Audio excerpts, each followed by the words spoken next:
Hello, my tribers. Good afternoon. Good afternoon, all my tribers. How are you guys doing today? My name is Chris Neesmith, the Change Aid. For those who don't know me, hello. If you wouldn't mind doing me a quick favor when you scope in, can you just say your name and where you're scoping in from? I love to just say names. Sometimes it's hard to read the tags here, but I wanted to do a quick scope. For those that don't know me, my name is Chris Neesmith, the Change Agent. I'm a consultant. I've been in sales and marketing. Hello, Savannah from Ohio. How are you today?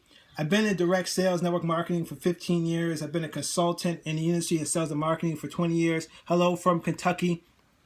How are you guys doing today? Just wanted to do a quick scope about some things.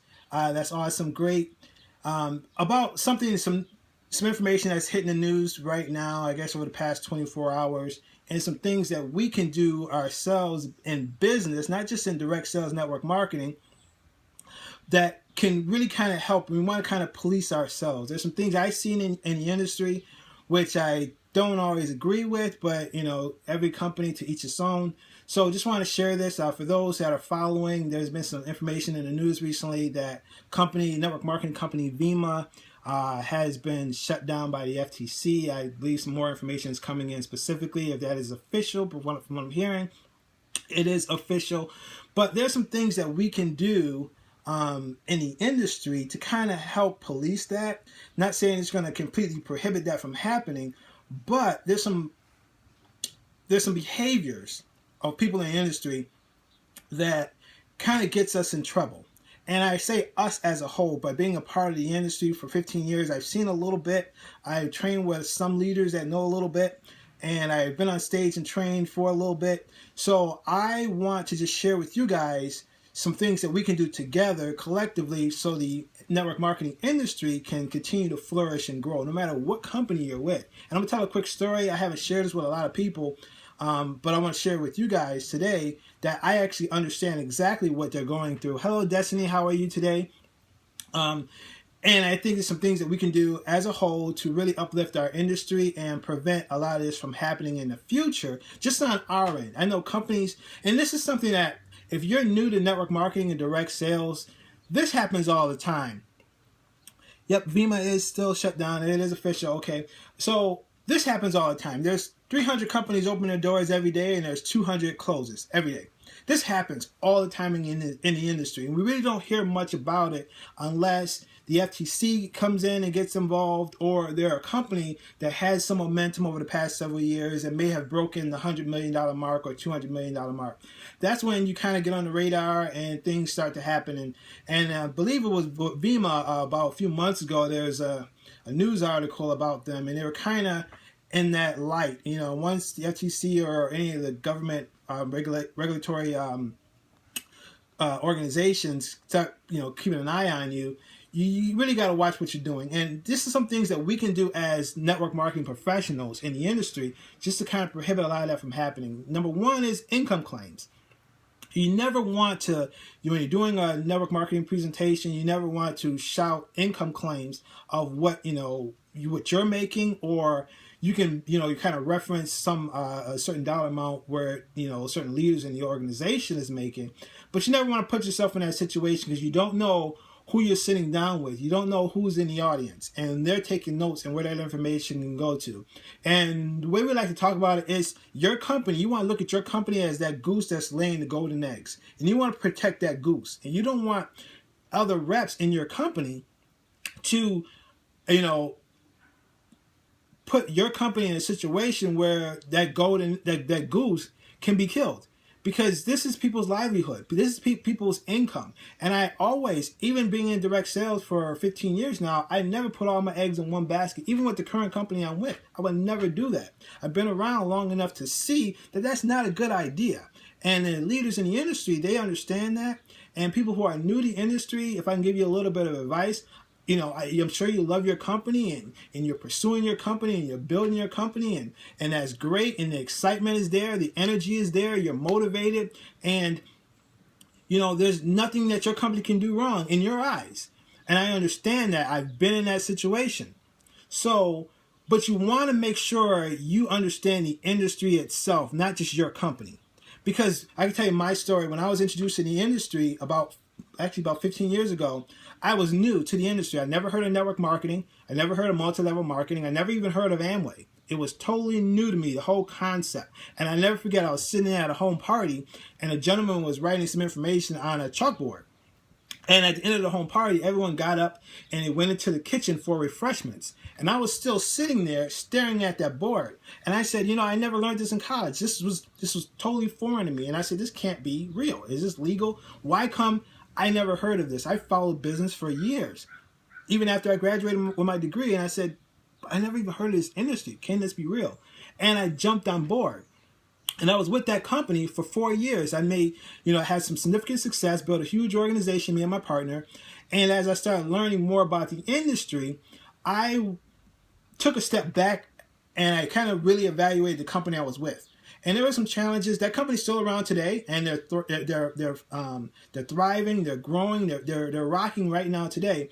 But there were some things that was happening with that company that I seen within our organization that I disagreed with. So I walked away from that company in early 2000s, and I was kind of done with network marketing. I said, I've been there, I've done that, I built it, and we're still getting paid off of what we built.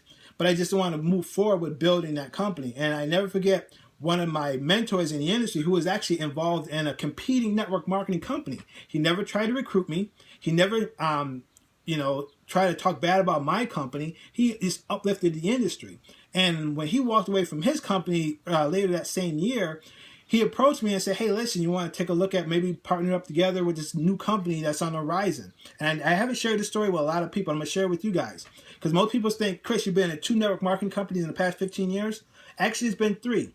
And this one company that I'm going to share with you guys what happened, because I was cranking and I was enjoying it. And one of the actual owners in this current network marketing company I'm in, actually I ran into him in a bank. And he said, hey, listen, we started a new network marketing company. We're rocking. We're doing some things. You might want to come take a look at what we're doing, because we were in a previous company together for 4 years. And I said, hey, I'm great. I got back in the industry. I'm doing well. And, thanks, but no thanks. And he said, well, are you really doing okay? Hey, I reached in my briefcase. I pulled out my genealogy report. I put it on the table. I said, here's how I'm doing. And he looked at my genealogy report, and we put on, there's nothing impressive, nothing at all. I may have put on like 400 partners in 6 months. Nothing impressive, because I know a lot of people are crushing those numbers. But back then it was pretty decent. So I said, yeah, I put on 400 reps, 6 months. It's force field matrix. We're doing okay. And I see what you guys are doing, but thanks, but no thanks. And about 2 months later, my senior partner, and I'm going to talk about language for our network marketing professionals here. My senior partner said, hey, Chris, we want to hold off on building the business right now. We're not going to be doing any meetings over the next couple of weeks. We're not going to be putting on new customers, because the company's looking to make some changes, and a lot of the leadership don't agree with it. And I said, okay, great. I follow your mentorship. I trust you in the industry. And for weeks, we didn't put on any customers. We didn't put on any partners. We didn't do any presentations. And the company made an announcement that everyone disagreed with, and they were closing their doors. So I'd been in that exact same situation. People in my organization were calling me, Chris, what are we going to do? I heard the news, what's happening. I actually had several partners that were NFL players at the time. And I never forget, I gave one of my partners a call, and it was actually mid-season. So I left him a message, because it was in the middle of football season. And I said, we're going to make some changes. I don't know what's going to happen right now, but just be on the lookout for some calls from me in the very near future of the next 48 hours. So what we did was, I thought about that conversation with that gentleman I ran into the bank with that actually was an owner of a network marketing company. And I was just frustrated. I was like, oh my God, I don't want to go through this again. I don't want to build it all over again. I was rocking. I had some momentum going. I had a great team that was building. And I gave him a call, and I said, hey, listen, I see what you guys have been doing the past several years. I know you from the industry. We've been in the same company before for several years, and I really respect your integrity. And you left that same company for some of the exact same reasons why I left that company. Because we were rocking, but a lot of people in our organization wasn't.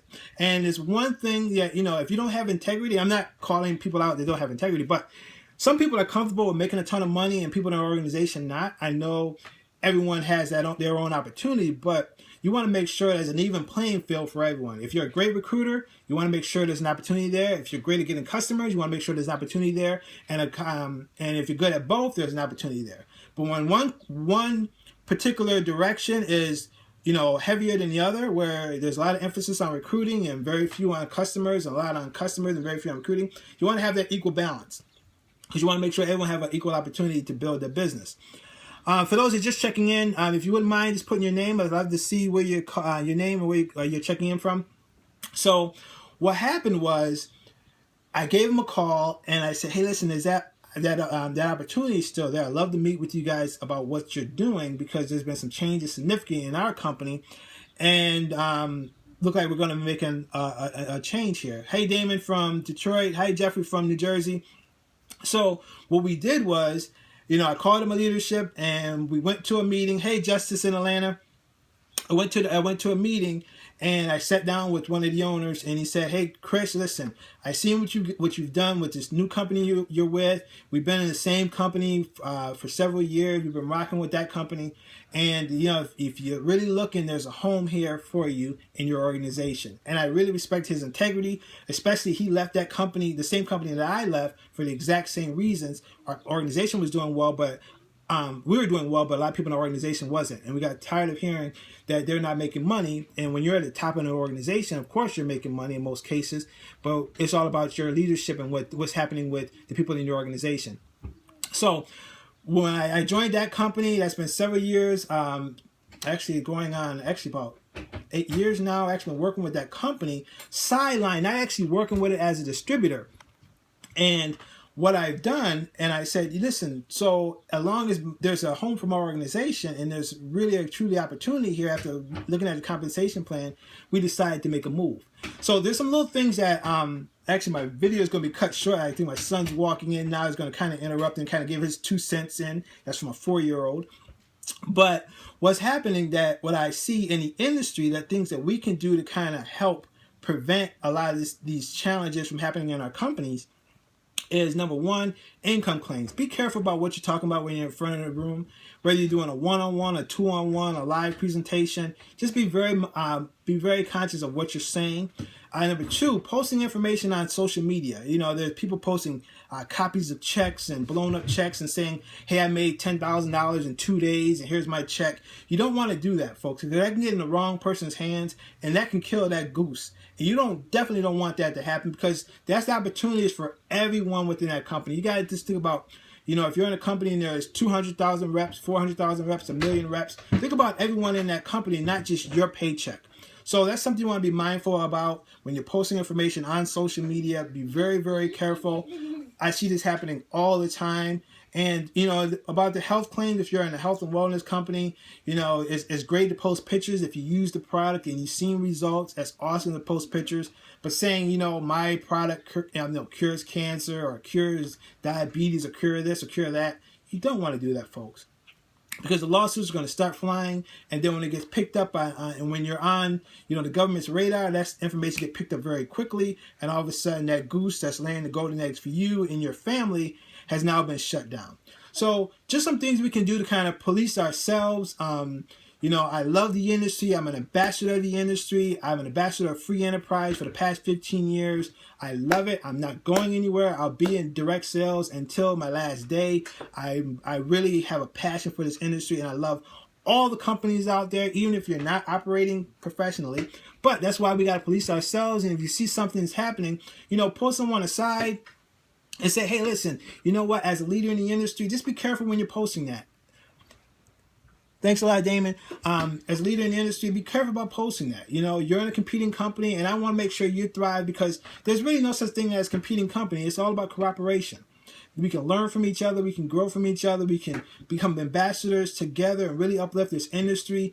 And we're all winning. There's enough money out there for everyone. I host an event twice a year here in the New York area, where it's a job fair, and I pull people in the direct sales industry together and put them on a platform, let people know there's other opportunities out there besides the 9 to 5. And when they look at this event that we put together, there's people from different network marketing companies, but I only allow leaders in the industry who can play nicely together. Not saying my company is better than your company, my comp plan is better than your comp plan, or my up. And listen, one more thing before I go. I'm kind of on a rant here, but watch your language. No one wants to be in anyone's downline. It's all about senior partners. My senior partner, if you're in someone's organization, junior partner, no one wants to be in someone's downline. I hear upline, downline, watch your language, because when you're out there prospecting for prosperity partners, people hear that language and the radar goes up. And they're like, oh, that's one of those things. Because no one talks like that. That's so 1980, so early 90s language in network marketing. If you want to be a professional in this industry, watch your language and watch how you talk. Because you want to become an ambassador for the industry, but also you want to brand yourself. And there's a lot of information on Periscope, a lot of leaders talking about social branding. I teach that as well. You'll see some of that in my future scopes. But it's all about you incorporated.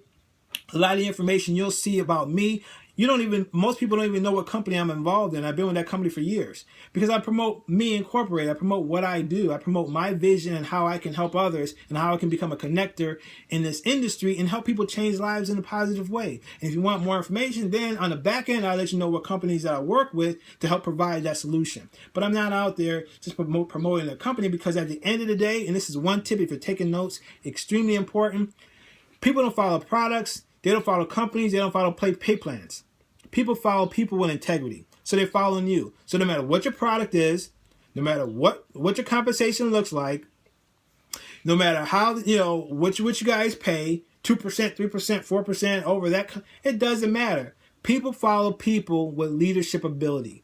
And once they get to know you, they'll trust you and they'll follow you. That's why when that happened with my previous company, they were calling me. They weren't up online. I actually had this conversation with someone in Mary Kay yesterday. Mary Kay is a great company as well. And we were having this conversation about branding yourself. And I said, hey, listen, at the end of the day, you want to brand yourself, because if you leave Mary Kay tomorrow, are people going to follow you?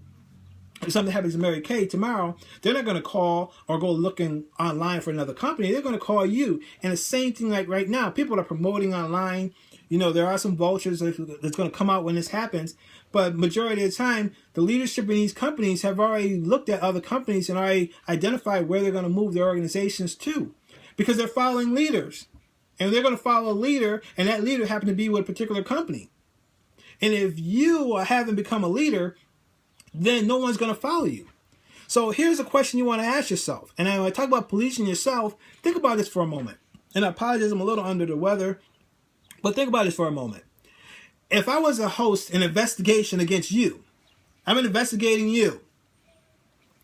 How do you brand you? Well, what you can do just by your actions. Yes, exactly. By your actions, by what you're promoting online, by being a living example of the person you want to recruit. Being that person you want to recruit. Who's your ideal recruit? And you want to be that person. So going back to, let's say for example, I'm doing an investigation on you.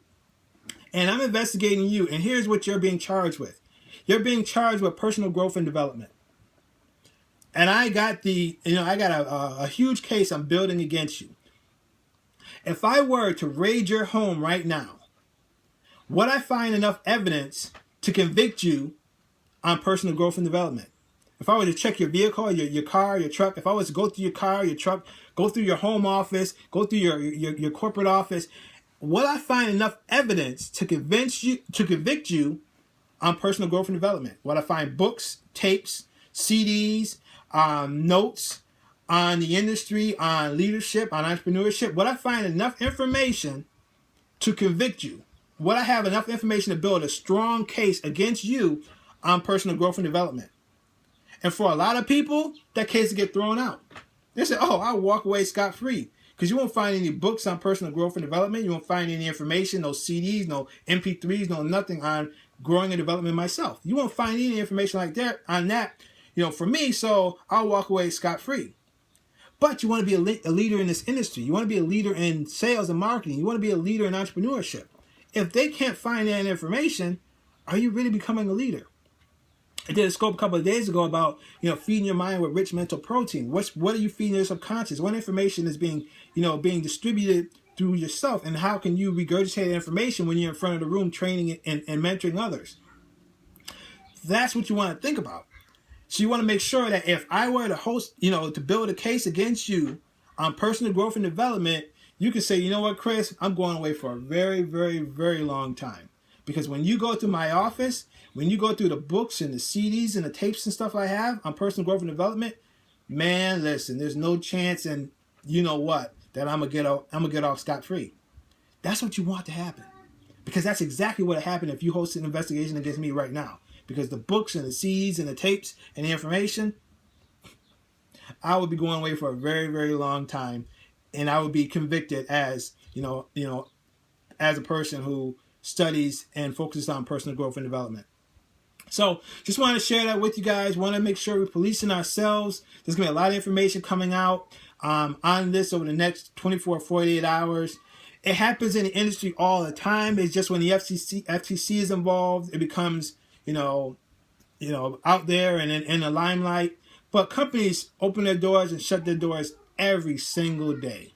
And as an ambassador of the industry, that happens. It happens in business, no matter what the business is. So we want to police ourselves, make sure we're doing the right things, and being an advocate for this industry that we all love, that we become a part of it. And as entrepreneurs, at the end of the day, like I always say, it's all about you incorporated, building you, branding you. And if anyone has any questions, I'll take a couple of questions right now. If anyone has any questions on that or anything I talked about. For those who are checking the replay, I just want to do a quick scope about policing ourselves in the industry of direct sales, network marketing, but also just entrepreneurship as a whole. There's some information out there right now about Vemma being shut down by the FTC. And there's some things that we can do as leaders in the industry to kind of help prevent a lot of that from happening. There's companies being started all the time. I love the company that I'm with because the co-founders of the company actually been in the field, so they understand network marketing and direct sales. There's companies that's being started now. I'm not saying that everyone has to have that experience, but it's good to have owners who understand that because they understand what we go through on a day-to-day basis. I hear some people say, well, this person was this in business and they did this over at Kodak and this over at Xerox and they're going to start a network marketing company. But they've never been in the industry. They don't understand how it works. That's like getting mentorship, from someone who haven't been in that industry. They can talk to you about concepts and sales, which is great, which you can apply to your business, but they haven't walked in your shoes as a network marketing professional. It's really hard to relate on prospecting, building a list, making, doing three-way calls, building your brand online. There's some things that, people that have been in the industry understand, and those who haven't been in the industry haven't really crossed that threshold as of yet. So just want to share that with you. If you want to share this information, make sure you swipe it to the right and up for an Apple device and swipe it up for an Android device. I'm going to shift this over to YouTube as well. If you guys find it valuable, make sure you share this link. This is some generic information, so us as network marketing professionals, we can share together as a whole. We can uplift this industry. Like I said, I'm an advocate of the industry. This is just one business that I have. I don't put all my eggs in one basket. Like I tell, and I train on this all the time. And I don't want to be a hypocrite, so I'm not going to do that myself. So this is not something that I do exclusively because I would never do that, and I would never encourage anyone to do that. So just want to share a quick scope. I appreciate you guys for checking in and listening to me today. And I'll be back with more future scopes talking about business and development. Talk to you soon.